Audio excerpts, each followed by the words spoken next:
السلام عليكم وأهلا وسهلا بيكم في بودكاست نص الليل. معاكم حسام علي وأنا الهوست للبودكاست الجميل ده. وفي البودكاست ده بنتكلم فيه عن مواضيع ومواقف مختلفة ممكن نكون بنمر بيها في شغلنا مع صحابنا أو في البيت. وهتلاقوا حاجات كتير أوي مشتركة ما بيننا لما نتكلم في الحاجات دي في كل حلقة. وللعلم يعني الكلام ده من وجهة نظري الشخصية، مش كلام علمي خالص على الإطلاق. فيلا بينا نشوف حلقة النهاردة هنتكلم فيها عن إيه. أهلا أهلا يا حبايب، إزيكم؟ عاملين إيه؟ كويسين؟ إن شاء الله تكونوا كويسين وبخير وبصحة وسلام دائما وأبدا. أهلا بيكم في الحلقة ال14 من بودكاست نص الليل. والنهاردة هنتكلم عن حاجة لطيفة جدا جدا. من كام يوم كده اللي هو أول امبارح، يعني يوم الخميس اللي فات، كنت قاعد مع صحابي في مكان ما، وبنتكلم كلام عادي خالص، اللي هو إيه أخباركم، عاملين إيه، الشغل إيه أخباره، خصوصًا إن أنا ما شُفتهمش بقى لي فترة كبيرة، فكنت يعني باعرف كده إيه آخر الأخبار عند كل واحد، وكل واحد بيعرف إيه آخر الخبر عند التاني وهكذا. لحد ما حد من صحابي قرر إن هو يسألني عن صيدليةٍ ما أنا كنت شغال فيها، وقال لي: "أنت عارف الناس اللي فيها والّا لأ؟" عشان عايز يبتدي يتواصل معاهم في حاجةٍ ما تخُص بشغله. و وأنا رحّبت بده جدًا وقُلت له: "آه تمام، سهلة، ما فيش مشكلة، هاكلمهم لك." والكلام ده كُلّه، فتمام يعني فضلنا نتكلم في الموضوع ده حبّة حلوين، لحد ما جه صاحبنا تالت قرر يقطع الموضوع وقال له: "هو أنت يعني ما بتسألش على حسام غير فين وفين، ولو سألت أصلًا بتقوم جاي تسأله في حاجة ليها علاقة بالشغل." ومش عارف إيه وكده. فقُلت له: "فيها إيه المشكلة، عادي يعني، ما تخلّيه يسأل. ما حصلش حاجة يعني." فقال لي: "لا يا عم، هو أصلًا بيسأل عليك." والكلام كان بهزار يعني، بس أنا خدته من ناحية تانية يعني. يعني هو أصلًا بيسأل عليك، مش عارف إيه الكلام ده كله. يعني المهم قعدنا نتكلم شوية والموضوع عدّى. آجي اليوم اللي بعده اللي هو امبارح، قبل ما أنام بشوية كده عمّال باقلّب في الموبايل، فلقيت فيديو للفنان أحمد زكي الله يرحمه، وهو بيتكلم في لقاء مع محمود سعد عن حاجة جميلة أوي، ألا وهي متعة العطاء. وبيقول له قد إيه دي حاجة جميلة جدًا إنك تكون حاسس إن في حد عنده مشكلة فتقرر إنك تساعده، وقد إيه إن يكون حد عنده مشكلة وعايز يتكلم فتقرر إنك تسمعه، وإنك تساعد غيرك في حاجة هو مش فاهمها، وإنك. اتكلم في حاجات كتيرة أوي، واتكلم في مردود حاجة زي كده على نفسك أنت وعلى غيرك، واتكلم من الناحية الدينية إن ده عند ربنا مقامه كبير جدًا. فافتكرت الكلام تاني اللي حصل يوم الخميس، اليوم اللي قبله، وقُلت هو ده فعلًا، ما ده صح، يعني ما ده اللي أنا مؤخرًا بقيت حاسس بيه. فليه ما يبقاش كده الموضوع ده عند الناس كلّها يعني؟ بس، ومن هنا إحنا النهارده هنتكلم عن العطاء. العطاء من كذا ناحية، ومن الناحية اللي أنا هاتكلم فيها ديّة هي نفس الناحية اللي أنا اتناقشت فيها أنا وصحابي. العطاء ده حاجة لطيفة جدًا، أنا كحسام مؤخرًا ابتديت أحس بمتعته جدًا، ابتديت أحس إن أنا لمّا أساعد حد قد إيه أنا هابقى مبسوط، ابتديت أحس إن أنا لمّا أسمع حد قد إيه أنا هابقى مبسوط، بغض النظر عن أنا ممكن يبقى فيّا إيه، أنا ممكن يبقى عندي إيه، مشاكل إيه، مش عارف إيه، كل الكلام ده، بس إحساسي وأنا باعمل حاجة زي كده قد إيه ده حاجة جميلة جدًا وحاجة لطيفة جدًا. وأكيد إن شاء الله مردودها هيكون كويس برضه من الناحية الدينية عند ربنا، يكون ليها ثوابها وتكون يعني ثوابها كبير إن شاء الله. بس أنا باتكلم من ناحية إنسانية بحتة، اللي هو أنت ليه لمّا تشوف حد واقع في مشكلة ما تقررش إنك تساعده. ومش باتكلم عن صحاب بس، ومش باتكلم عن زمايل في شغل بس، باتكلم عن أي حاجة يعني. آآ أنا عارف إن كل واحد وليه ظروفه وليه مشاكله وليه دنيته، بس حاول قدر الإمكان إنك تساعد، هتلاقي ده مردوده عليك كويس أوي. وحاول إنك تعمل ده من باب اللي هو أنا باعمل ده عشان ألاقي ده، يعني ألاقي ده فيما بعد.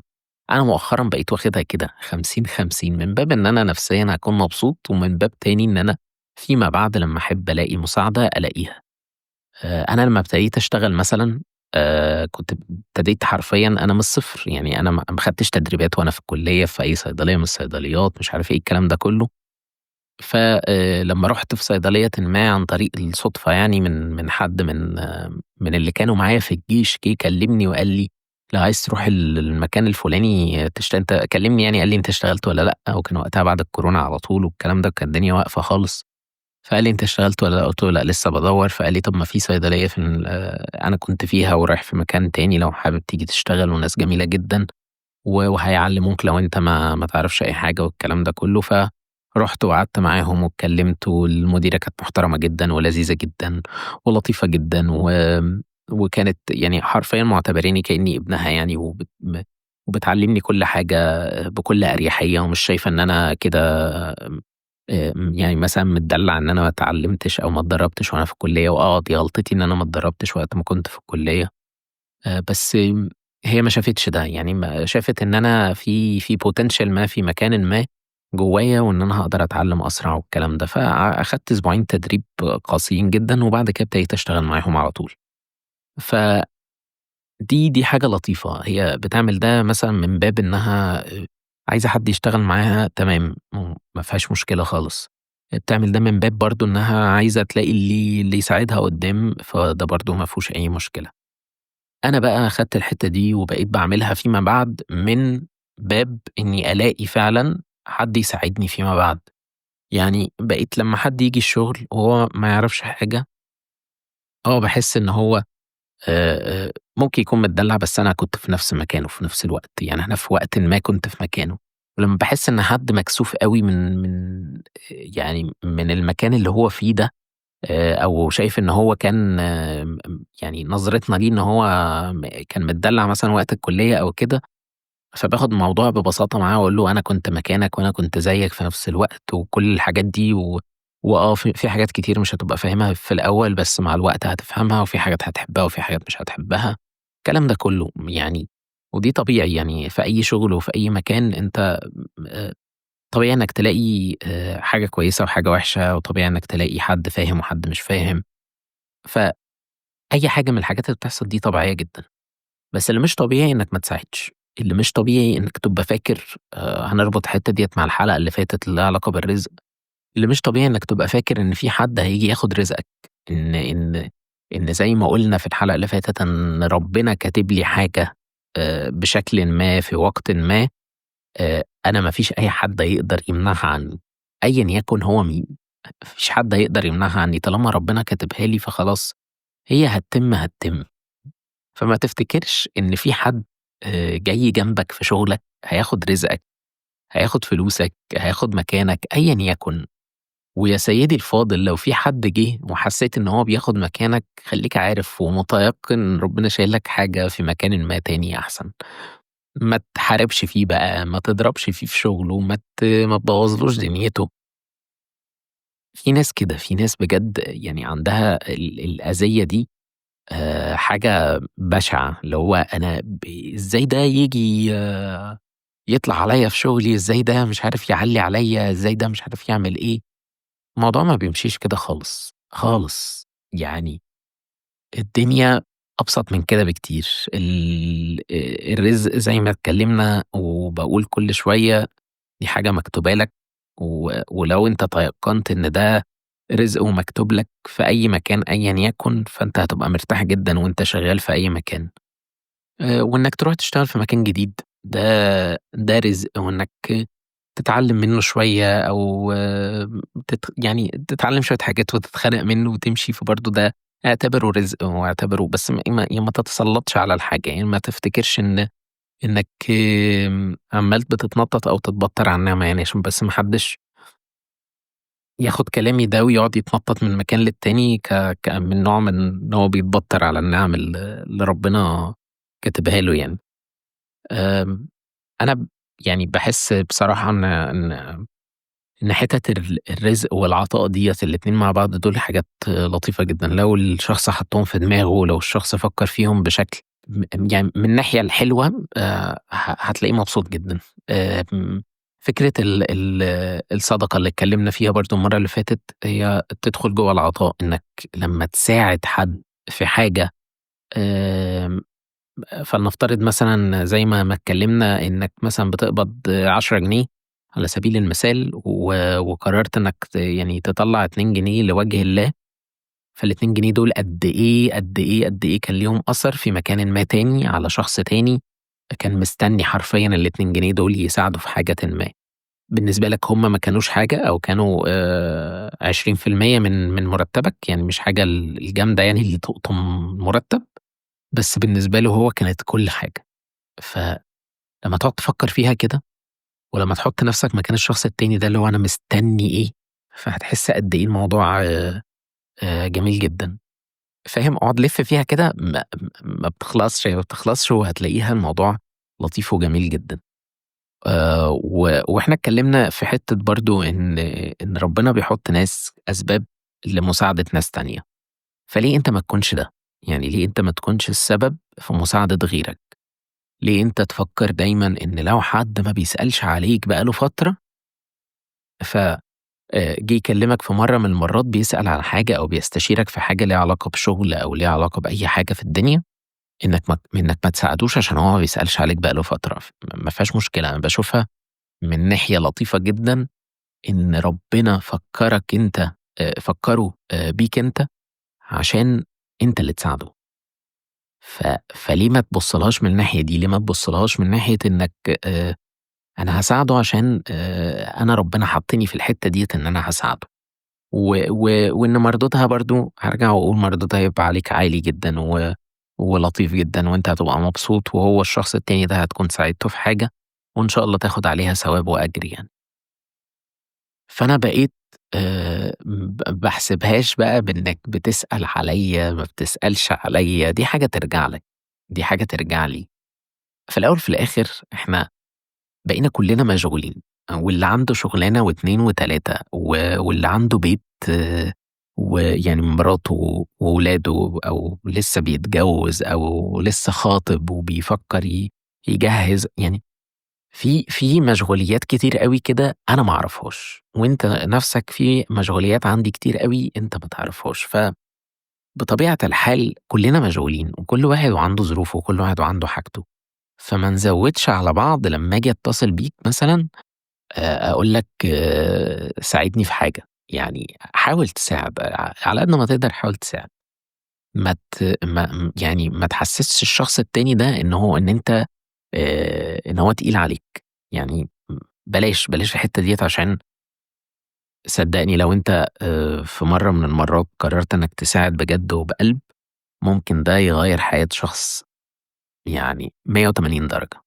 ولو اتغيّرت للأحسن شوف أنت هيبقى إحساسك إيه، ده لو أنت سَوِي، عشان في ناس مش سويّة نفسيًا تمامًا. إن على سبيل المثال إن أنا ساعدت حد وهو نجح جدًا، عمل شركة بقى وبقى ما شاء الله دخله بالملايين وما شاء الله بيصدّر حاجات وما شاء الله مسمّع في السوق جدًا مثلًا. فبلاش يبقى أنت غير سَوِي نفسيًا وتقعد تقول بقى لأي حد ماشي ده أنا اللي عملت، ده أنا اللي خلّيت، ده أنا اللي سوّيت. في الأول وفي الآخر ربنا هو السبب في كل حاجة من الحاجات اللي بتحصل.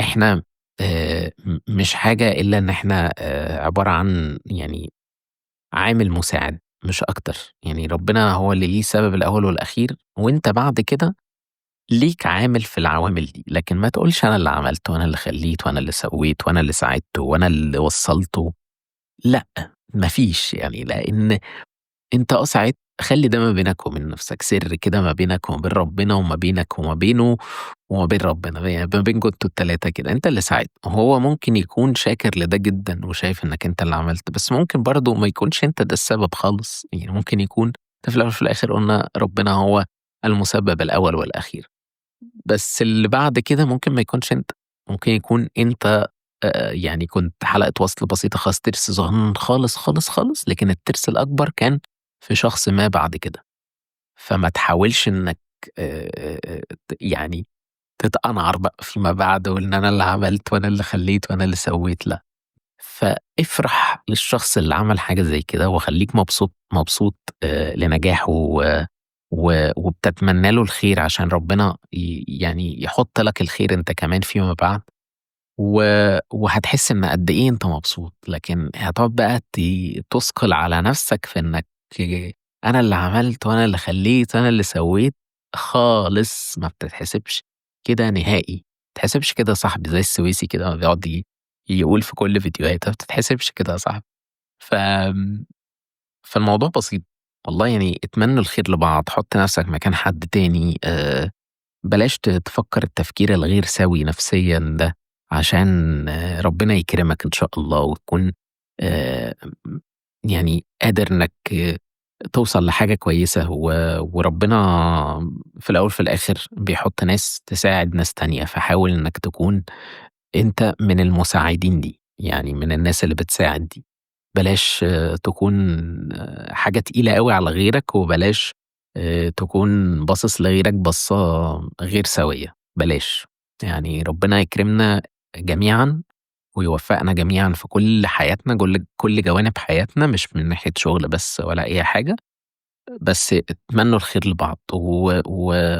وفي حتّة لطيفة كده برضه كانت في الفيديو بتاع أحمد زكي قالها، قال الناس بقت من خوفها وقلقها بقت بتاخد بس ما بقتش بتدّي، وده اللي أنا حاسس بيه دلوقتي. وقتها محمود سعد قال له: "كنت تتمنى تعيش في زمن غير زمنك؟" قال له: "مش عارف." وحسيت وقتها اللي هو أنتم كمان زمان كنتم تتمنوا تعيشوا في وقت أو في زمن غير زمانكم؟ هل ده فعلًا؟ يعني هل ده صح؟ يعني ما إحنا برضه دلوقتي أغلبنا بيتمنى إن هو كان يعيش في زمن غير زمنه. أنا كحسام كنت أتمنى إن أنا أعيش في الستينات والسبعينات، كنت شايف الدنيا لطيفة جدًا وصور القاهرة كانت جميلة جدًا والشوارع نضيفة جدًا وكل حاجة، كنت أتمنى إن أنا أعيش في الفترة دي، الخمسينات كمان يعني ارجع لورا أكتر وأكتر. ف يعني هل هي الدنيا كده على طول؟ يعني هنفضل كده على طول كل جيل بيتمنى إن هو يعيش في زمن غير زمنه أو أغلبهم يعني بيتمنوا إن هم يعيشوا في زمن غير زمانهم؟ وده بسبب تصرفات الناس حواليهم، ما هو قال نفس الكلام اللي أنا كحسام حاسس بيه دلوقتي وكنت فاكر إن هو زمان ما بيحصلش، بس هتقول إيه؟ يعني ربنا يهدي الجميع والله يعني، في الأول وفي الآخر حاولوا تكونوا ناس معطائين، بلاش تكونوا طماعين كده وبتاخدوا أي حاجة بس وخلاص وما بتدّوش، على قدر الإمكان وعلى قدر استطاعتكم حاولوا تدّوا للي حواليكم حاجة تفيدهم. أيًا يكن إيه هي، ما باقولكش ادّي فلوس، بس حاول تدّي حاجة تفيد، يعني علم بقى يُنتفع بيه، أي حاجة من الحاجات دي. ربنا يكرمنا جميعًا يعني، خليكم ناس كويسة كده يا جماعة. يالّا، سلام. وإلى هنا تنتهي حلقتنا اليوم في بودكاست نُص الليل، وأشوفكم في الحلقات الجاية إن شاء الله، وأشوفكم على خير. سلام يا حبايبي.